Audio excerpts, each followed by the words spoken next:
president does it, that means that it is not illegal. Tonight, we begin the definitive documentary series on America's greatest political scandal, Watergate.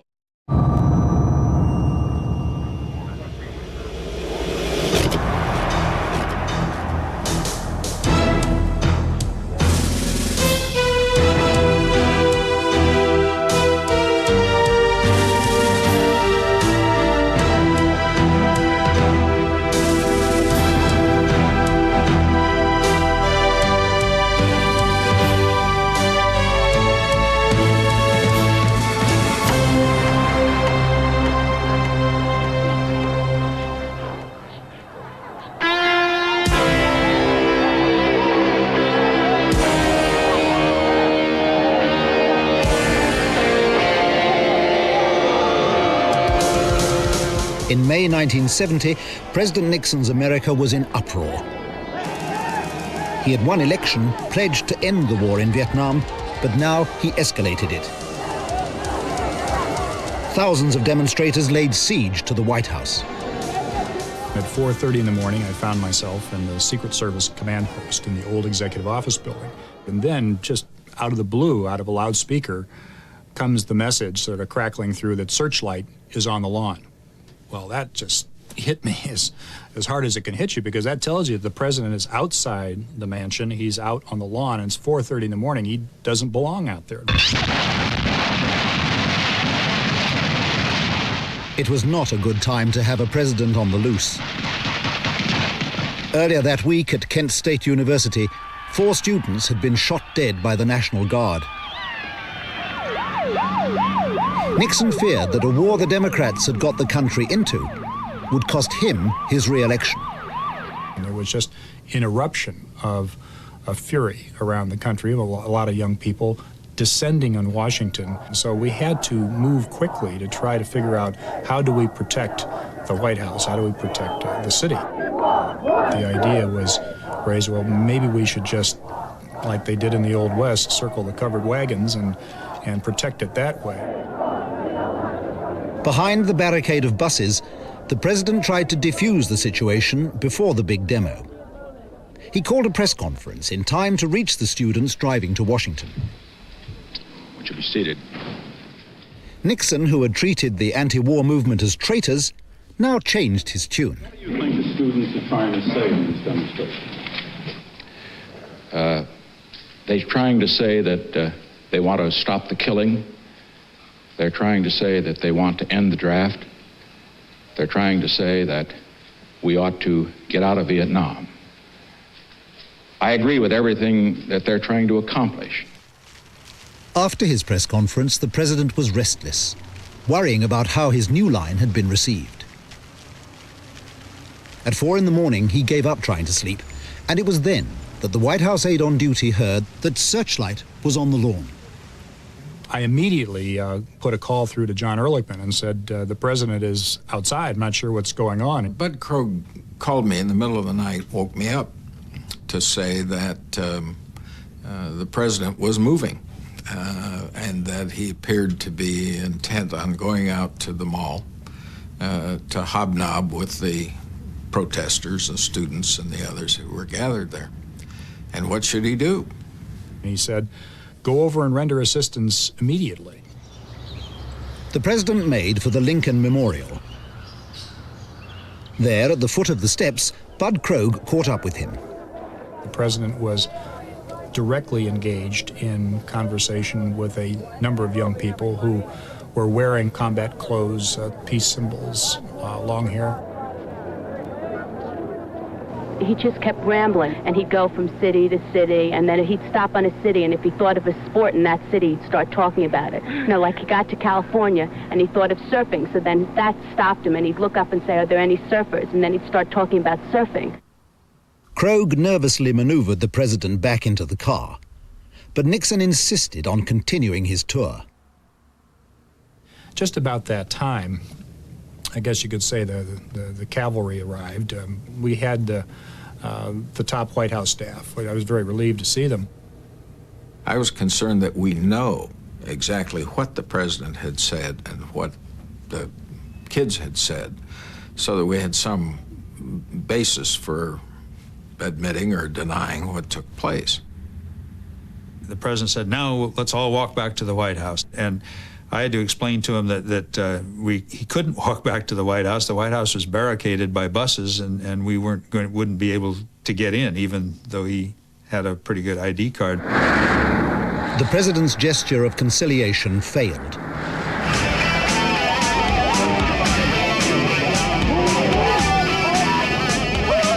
Nixon now struck back at the anti-war movement. He demanded to know who was behind the protesters, who was funding them. He called a rare summit meeting of his intelligence chiefs. He ordered the heads of each of the government intelligence agencies, the FBI, the CIA, the Defense Intelligence Agency. It was a group of, I think, 6 or 8 men gathered in the Oval Office. I was there. And the president, he really took the bark off. He laid it out to them that he was fed up with the bickering between the intelligence groups and between the directors themselves. The net of this was that President Nixon wanted very much to get more information, and if he could just lay his hands on some foreign element that was supporting this activism, then he would have a good political axe with which to wage his own domestic war. The president issued a secret executive order. It gave the intelligence agencies a free hand to bug telephones, open mail, and break into private homes and offices, overriding legal safeguards on citizens' rights. These new powers to spy on Americans at home were, in fact, outside the law. Well, when the president does it, that means that it is not illegal. If, for example, the president approves something because of a threat to internal peace and order of significant magnitude, then the president's decision in that instance is one that enables those who carry it out to carry it out without violating a law. Their goal is the FBI director, J. Edgar Hoover, balked at this doctrine of the divine right of presidents. loyalty rests. I realize that Hoover had outlasted 7 of Nixon's predecessors in his 45 years in the job. In the twilight of his career, he was not prepared to risk his empire. He knew there would be hell to pay if the president's order leaked out. It was just then allowed to die. In other words, it was never implemented. But it was allowed to die because Mr. Hoover simply dug his heels in and refused to cooperate. Nixon decided the White House would have to do its own dirty work. To recruit their first undercover operative, he had dispatched John Ehrlichman to New York.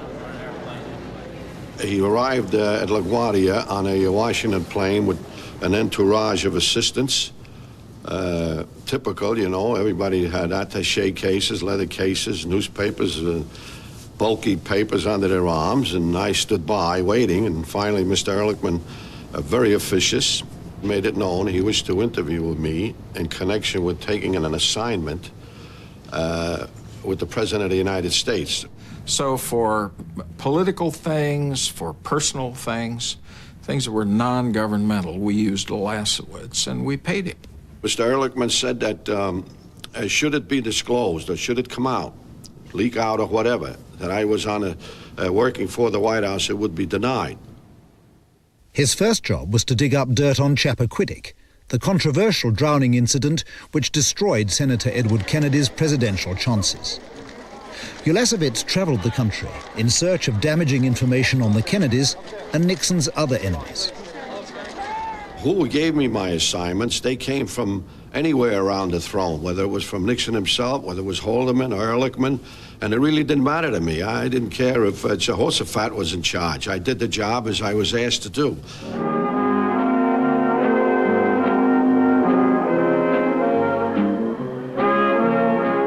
On the 12th of June 1971, Nixon's elder daughter Tricia married law student Edward Cox.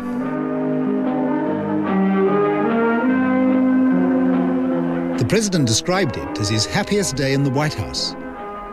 But the happiness was short-lived. The next day, coverage of the wedding was upstaged in the nation's leading newspaper. The New York Times led with the Pentagon Papers, a massive leak of top-secret documents tracing 3 decades of growing US involvement in Vietnam. These were the secrets of earlier administrations, but Nixon's national security advisor hit the roof. Henry Kissinger came in and he just threw across his desk, the Oval Office desk, or where I was sitting, 3 telegrams that he received. And he said, these are just some. One was from Canada, one was from Australia. Another one, which concerned me very much, was from Ceausescu in Romania, expressing concern about whether or not their conversations that they had had on a confidential basis were subject to being made public. Henry said, we are living actually in a revolutionary period. And he says, we have got to stop this. What kind of a civilization is this where its leaders leak its secrets and betray the nation to its enemies and, you know, that kind of stuff? It was not simply a leak. It was a theft. And it was a theft by somebody that Kissinger knew and heartily disliked. 2.5 million tons of bombs ago. In October 1969, my friend Tony Russo and I began copying the Pentagon Papers to give them to the American Congress and share them with the American public. The American public didn't get them then. It took 2 invasions later before the newspapers began releasing them. They got them now. They've got them now. As the Pentagon Papers became a bestseller, Nixon learned that Ellsberg had got his hands on yet more secret documents. They were now in the possession of a Washington think tank, the Brookings Institution. It was the government in exile for the liberal Kennedy-type Democrats who hoped to be back in power, and the Brookings Institution had plans after the Pentagon Papers came out to put out a further study with regard to the conduct of the war in 1969 and 1970.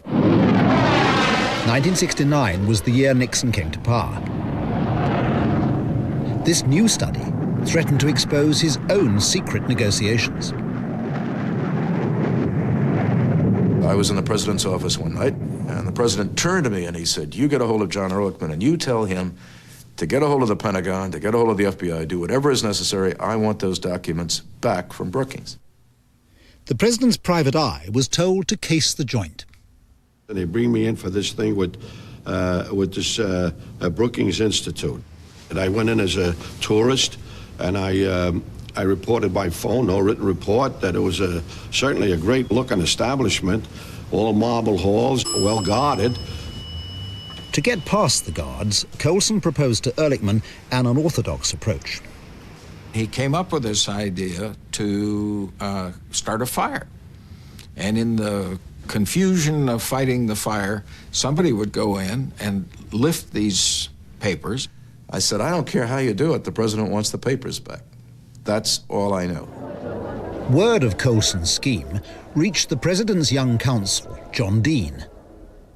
2 years later, Dean would bring down the Nixon administration by exposing its conspiracies, including the one that was now brought to him. He said, Chuck Colson has got a scheme that is the craziest thing I've ever heard. He wants me to firebomb the Brookings Institute. I said, what are you talking about?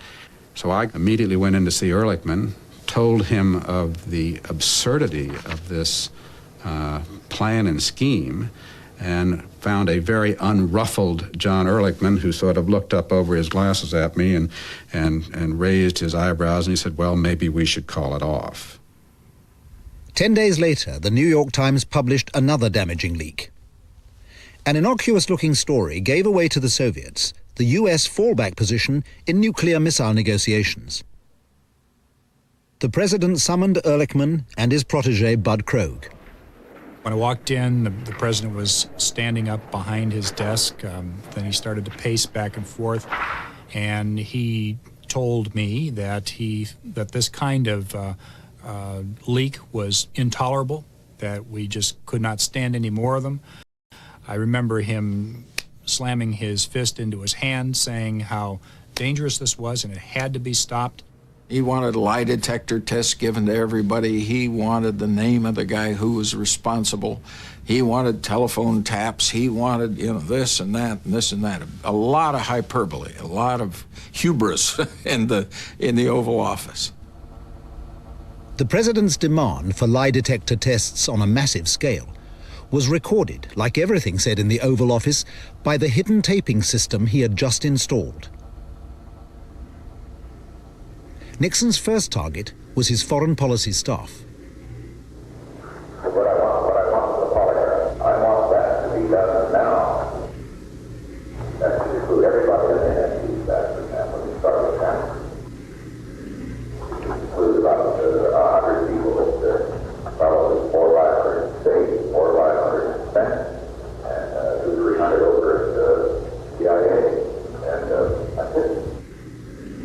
They're clumsy. They ask a lot of tough questions, personal questions about a man's sex life, about what his mother was like. I don't know anything about polygraphs, and I don't know how accurate they are, but I know they don't scare the hell out of it. Put fear into these people was how Ehrlichman noted the president's instruction. But the FBI dragged its feet and never identified the leakers for Nixon. He wanted somebody punished. Somebody had deliberately set about to frustrate his bargaining strategy. The man Nixon wanted punished was Daniel Ellsberg, who he feared had opened the floodgates. He was made basically a national hero. If that idea began to permeate through the bureaucracy with all the leaks that had already occurred, and the proliferation of leaks that were developing now, I knew that if that idea became more and more prevalent, that it would mean that we would be leaked to death. His approach was to try and smear Daniel Ellsberg, to get all kinds of derogatory information about him and to leak it. The president was pounding on us every day. What about Ellsberg? What have they found out? And so on. Finally, we had to say to him, Hoover won't cooperate. Nixon, once again blocked by FBI Director Hoover, enlarged his private police force. Instead of a few ex-cops, he now set up a full-time unit within the White House. Their first task was to deal with Ellsberg. The problem was, since we can't put the guy behind bars for what he did, or nobody thinks that the chances are very good, what else can be done to at least destroy his image? Hunt put to Colson a plan for the neutralization of Ellsberg. Ellsberg had been in psychoanalysis, and Hunt thought his medical notes could be used to smear him. So he suggested they obtain Ellsberg's files from his psychiatric analyst. The way we would have met that challenge back when I was in the FBI was we would have pulled what is called a black bag job, a surreptitious entry, a covert operation, and simply taken the records. And Hunt said, well, that's a good idea. Gordon Liddy formed a double act with Howard Hunt that President Nixon would come to regret. But when they set up office in the White House, they came with high recommendations and were sent on their way with even higher introductions. I called General Cushman, who was deputy director of the CIA at the time, and asked him to extend courtesies to Hunt. I was told by the White House, Mr. Ehrlichman, that a Mr. Howard Hunt had been hired on as a consultant to the White House, and that he'd be coming to see me, and it'd be appreciated if I could give him a hand. And he needed some papers and disguise to establish an alias. In order to alter my appearance, I was provided with a pair of German-manufactured glasses. You'll see that they appear to have Coke bottle bottom lenses and would give any viewer of someone wearing these the idea that I was just this side of total blindness. Liddy flew to California with Howard Hunt to check out Ellsberg's psychiatrist's office. The CIA provided them with further disguises, made-to-measure wigs, a device to alter Liddy's walk, and another to distort Hunt's speech.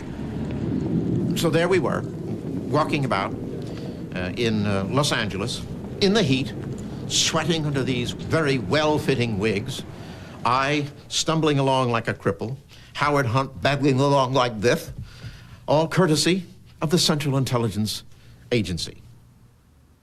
Their report to the White House concluded that they could break into the office and the psychiatrist would never know it. Their boss, Bud Krogh, passed the recommendation up to John Ehrlichman, seeking approval for a covert operation to examine all the medical files still held by Ellsberg's analyst. I recall seeing it come back. We had approve, disapprove. There was an E for Ehrlichman by approve, and underneath that he had written in his own handwriting, if done under your assurance that it will not be traceable. And that was our written authority to go out and conduct that covert operation. Not traceable meant that others would have to do the actual break-in. Howard Hunt knew where to recruit them. I come home one day from a day at the office and working, and I find a note up on my, in the glass, up on the door, and I picked it up and looked at it and said, if you are the same Barker I once knew, meet me in such and such a place, Eduardo. It was the 10th anniversary of the Bay of Pigs invasion, the CIA's attempt to overthrow Fidel Castro. In Miami, a group of Cuban exiles were sought out by their former CIA commander, Howard Hunt, codename Eduardo. When we went to meet Eduardo, it was not just the fun or the joy to see a friend. It was the hope that he could do something. And coming in that particular day, you have to think that has to be related to Cuba, whatever he come here to do. It was in the hope of driving out Fidel Castro that the Cubans accepted the Ellsberg job. Hunt didn't disabuse them. He says, we have this organization at the White House level, and the CIA and the FBI respond to this organization, which is a national security team.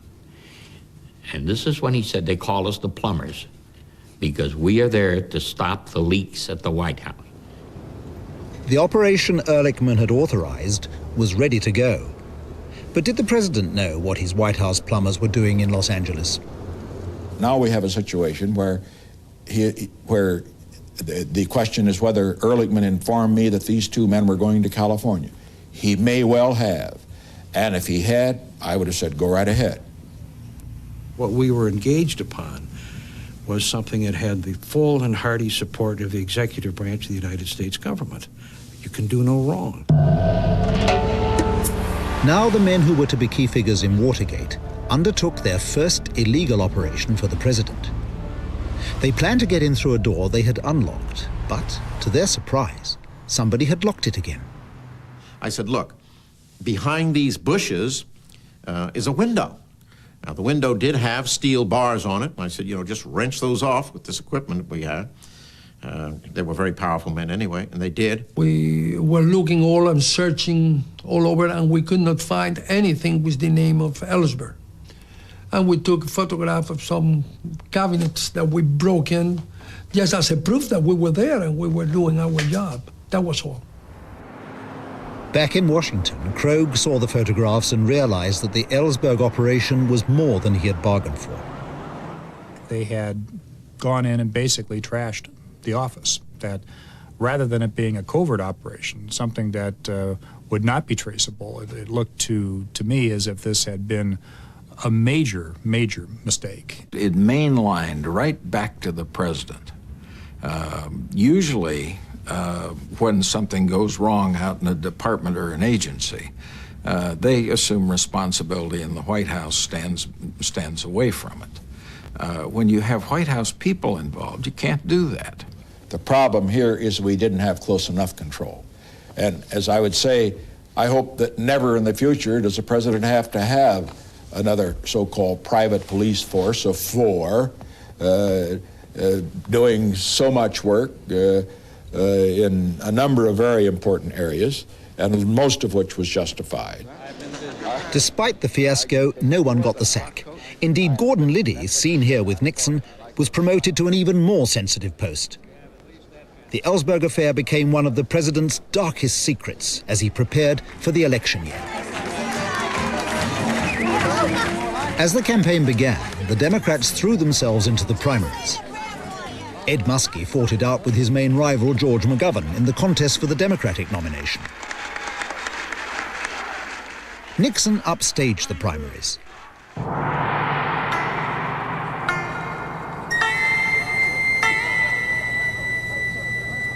He pulled off the greatest foreign policy coup of his presidency and wiped his Democratic rivals off the television screens. His visit to Beijing, the first by an American president, cracked the ice of the Cold War. Nixon always talked about this being an historic first, this being the most of this, the best of that. And the election was just one more case where we wanted a coronation. We wanted the power that went with the biggest landslide in history. Back home, Nixon took the gloves off. He told his chief of staff to do whatever was necessary to get the dirt on his opponents. They called it political intelligence. He put his best men onto it. I have a copy of a memo, which was one of dozens of such memos sent to me, and there's an item in here that says the Attorney General discussed with John Dean the need to develop a political intelligence capability. John Dean did, in fact, move himself pretty much into the whole area of political intelligence. We have a responsibility to the citizens. The president's ambitious young counsel, John Dean, now helped to arrange the most improbable appointment of the Nixon presidency. John Dean said, the best way I could serve the president in 1972, the campaign year, would be to be the political intelligence chieftain. That what he wanted was a full political intelligence plan. Liddy moved across Pennsylvania Avenue to the president's re-election headquarters. His new boss, Jeb Magruder, was not prepared for the phenomenon that the White House had sent him.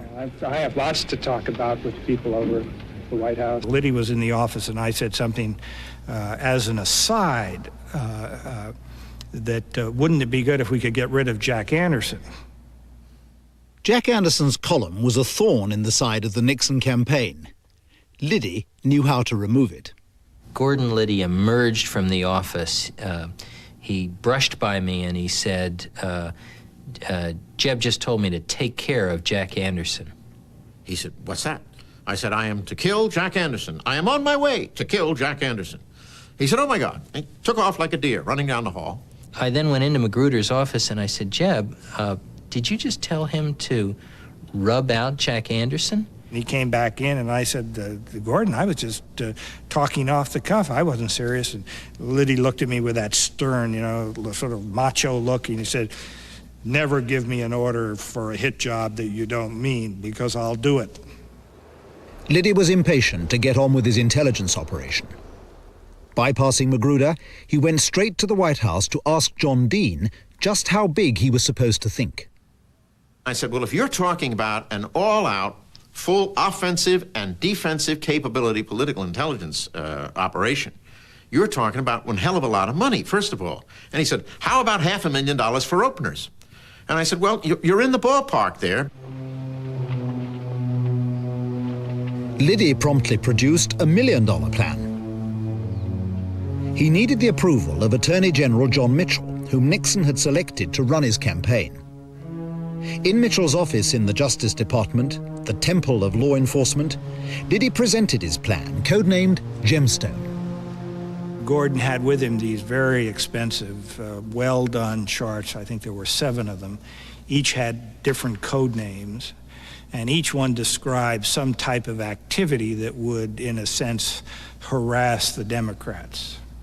Each different kind of operation was given the name of a precious jewel. We had so many operations, we quickly ran out of precious jewels. We went into semi-precious jewels, and by the time we were finished, we were down to coal and brick. He said, clearly one of the major problems of this campaign is going to be the problem of demonstrations. And he said, I think, General, as he called John Mitchell, we have a good solution to that. I have retained the services of some really tough men. What I can do is direct these men to kidnap campaign leaders, drug them, and take them below the Mexican border and put them out of commission. Mr. Mitchell said, well, where do you get people like that? And I said, it's my understanding they're from organized crime. And he said, well, what is that going to cost us? I think for Mitchell, Dean, and I, it was rather ludicrous. I mean, here we were, in a sense, sitting in the Attorney General of the United States office, and here's Gordon Liddy talking about some of the more bizarre plans. He said, I've made some preliminary arrangements to get a Chinese motifed houseboat that I can park on one of the canals down near the convention center in Miami. And it will have two-way cameras in this Chinese motifed houseboat, and I'll use prostitutes to go out and seduce into the houseboat high campaign officials. They were to linger about and attract the attention of mid-range Democratic staffers who would try to impress them with how important they were by saying, oh, watch tomorrow, this is going to happen, that's going to happen. We would get all of that. And I said, Gordon, you've got to be kidding. And he really was very offended by my interruption. And taking that offense, he said, I want to assure the General, these are the finest girls from Baltimore. At the end of Liddy's presentation, John Mitchell took kind of a long puff on his pipe, and a little cloud came up over his head and sort of sat there for a minute, and he said, Gordon, he said, I just don't think this is quite what we had in mind. So I said to Gordon, I said, well, why don't you cut out all this other fluffy stuff that it really isn't what we're looking for, and concentrate on the electronic surveillance. On the issue of bugging, Nixon's Attorney General had taken a high moral tone, at least in public. Mr. Mitchell, how careful will you be about invasion of privacy in the matter of surveillance and wiretap? Well, since I believe so fully and wholeheartedly in the protection of the privacy of the individual, I will make sure that nothing is done in this area of electronic surveillance that will invade the privacy of individuals.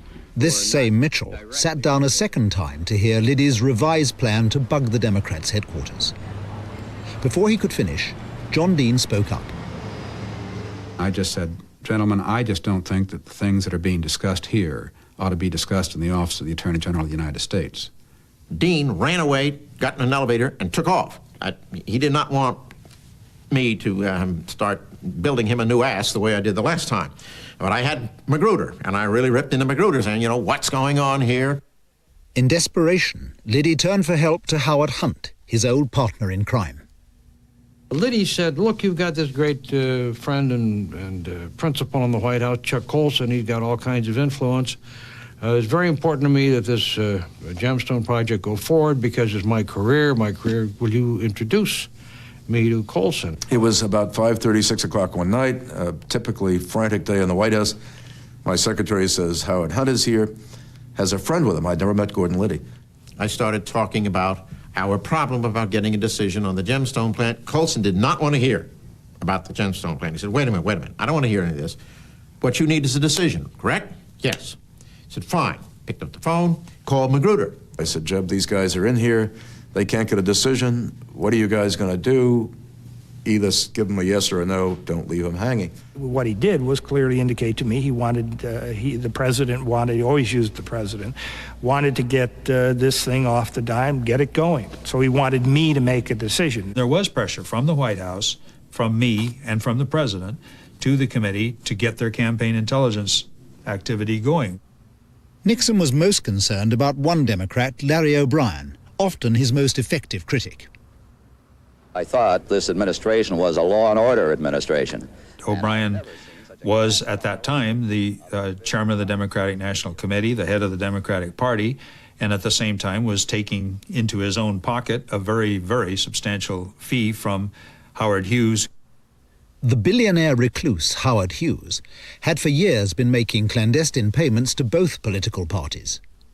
Nixon was determined to exploit O'Brien's link to Hughes to damage the Democrats. I first saw it in the form of a memo that had been dictated by the president on Air Force One to Haldeman saying, isn't it about time we make Larry O'Brien accountable for his retainer with Howard Hughes. Larry O'Brien's office as chairman of the Democratic National Committee now became the key target of the bugging operation. It was located in the huge luxury complex called the Watergate. What Colson wanted me to do was to get off the stick, as he said, and get Liddy's project to bug Larry O'Brien's phone and so on off the ground and get it funded. The decision on Liddy's project would be taken in Key Biscayne, Florida. Campaign manager John Mitchell was on holiday there, but Magruder could wait no longer. He interrupted his boss's Easter break to get the plan approved. What happened at this meeting has always been a point of fierce controversy. Now, did you approve the Liddy plan? At the Key Biscayne, Yes. I have never approved the Liddy plan as we're discussing it at any time, and certainly I didn't approve it at Key Biscayne. John Mitchell died in 1988, still denying he had ever approved the Gemstone plan. The surviving participants, however, tell a different story. Well, the last item on the agenda was the Gemstone file, and the issue now was that we either had to approve it or it was going to be too late for us to do anything. So Mitchell, LaRue, and I talked about it. I asked Jeb, I said, what the hell is this electronic surveillance business? He said, well, that's been in the mill a long time, and I'm getting a lot of pressure to get an answer on it. The president wants it done. Haldeman seems to think it's very important. Colson's been on my back. Mitchell read it. He looked at me and said, have you read this? I said, yes. He said, what do you think of it? I said, John, it's not worth the risk. To me, it was a throwaway project. You know, give Liddy the $250,000 and let's get him off our back and satisfy the White House. And Mitchell finally said, okay, let's go with it, and signed off on the paper. Actually put his initials, as he always did, on the approval box to go ahead with the project. I've reflected on this many times, and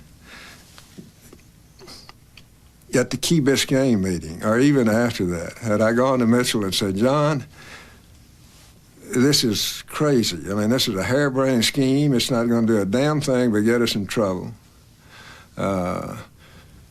Let's put a stop to it. If you have to, go to the White House and back them off the damn thing. Had I done that and done it forcefully, John would have listened to me, and he would have done that, and this whole mess could have been avoided. It's one of the real regrets I have about Watergate.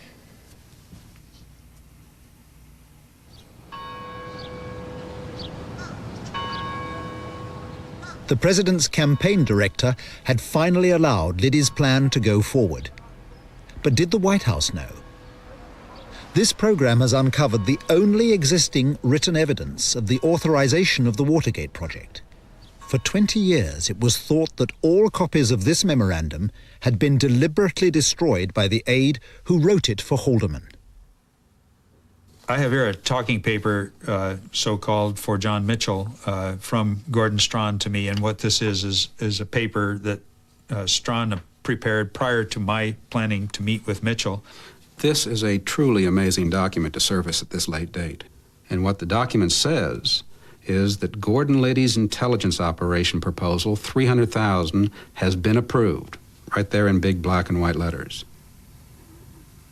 If Haldeman knew about this, there is no doubt in my mind that Richard Nixon knew about this, because everything that Haldeman knew, he knew for the sake of Richard Nixon.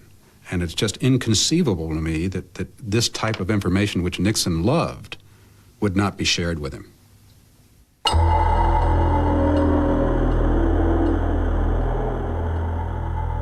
We knew that Gordon Liddy had been set in as this campaign counsel, but with the responsibility for intelligence. And apparently he had a budget approved and was going to start moving on doing whatever he was going to do.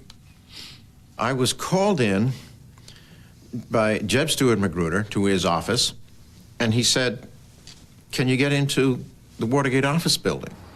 We want you to wiretap Larry O'Brien's telephone and put in a room monitoring device so that conversations in there can be held.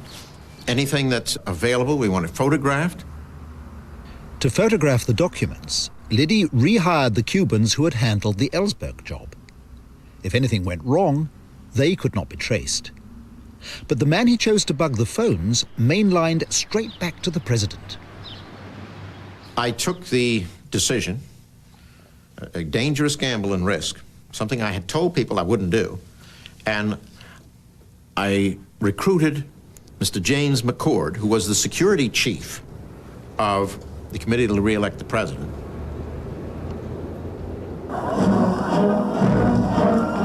The president himself was 5,000 miles away in Moscow.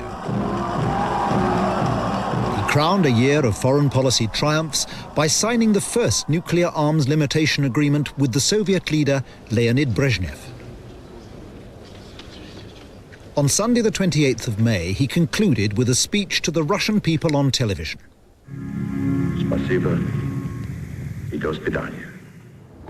That same night, the security chief of his re-election committee, with his Cuban colleagues, broke into the Watergate. Once we got in, we found that Larry O'Brien's door was locked to his office. It adjoined the reception area there. And so there'd been so much time gone by, and there'd been, frankly, so much noise made in gaining entry that we just didn't really want to proceed to jimmy or break another lock. Instead, McCord placed a bug on the secretary's switchboard and a second phone nearby, while the Cubans got to work on the documents. It went all right. We took pictures and everything went just fine. They set up a listening post in the Howard Johnson motel opposite, but the bugs produced only trivia. I was distressed by them. They had nothing of value. I'm getting hairdressing appointments and things like that. I talked to Mitchell, and I showed Mitchell what was the first fruits of Liddy's endeavor, and he looked through it rather quickly and agreed with me that these were worthless. What they wanted was specifically, well, what's Larry O'Brien up to, and what's he doing, and what's he saying? We were going to have to go back in again and put in more devices and make sure that we got what they were looking for. Mr. Magruder said, listen, Gordon, this is what I want. I want what Larry O'Brien has right here. And he struck his bottom desk drawer, which is where we kept what we had on the Democrats. Well, I was telling Liddy, look, I want the real stuff, the information that's important, not the stuff that you've gotten for us that has no meaning whatsoever to the campaign. And he said, I want everything photographed. And I said to myself, my Lord, what was supposed to be now a quick 5-minute in-and-out repair mission is a multi-hour photo recon mission. When they asked us to go for the second operation, they told me to get up, I don't know, 50 roll of film. So I multiplied 50 for 36, and I said, Jesus Christ, these people want a lot of pictures, you know. Entry night was to be Friday night, June 16th. In anticipation of which the Miami team arrived in Washington that afternoon.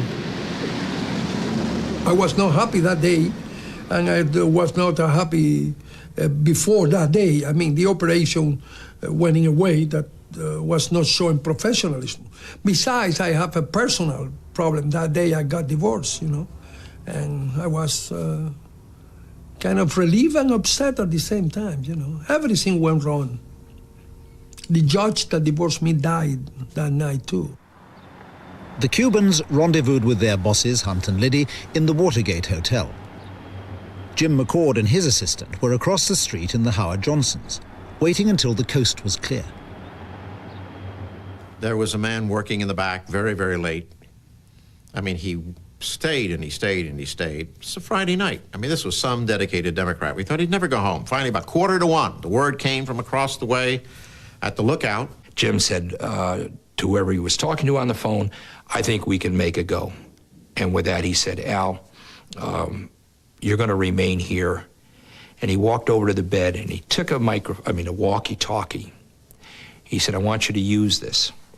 It was decided by Hunt and Liddy that McCord, who had access to the building, would go into the Watergate building and go down there and open the thing from the inside and put in tapes in the door. McCord collected his men and tried to go back in. We came to the back door and tried the handle, and the door was latched. Someone obviously had removed the tape, taken it off in that brief period of time. Had the police been alerted, McCord's bosses had to make a snap judgment. I said, let's scratch this. And Liddy said, no, this is McCord's show. He's got to go through with it. And it's his fault that we're here. And besides, it's very important to my career that we do this. You know, I felt like refusing, saying, no, this is far enough. You go. But then I figured, you know, I was older, I'm getting older, I wasn't a young kid anymore, and my personal feeling was these people don't think I'm scared, you know. McCord put the telltale tape back on the doors, and this time the break-in team made it into the Democratic Party offices.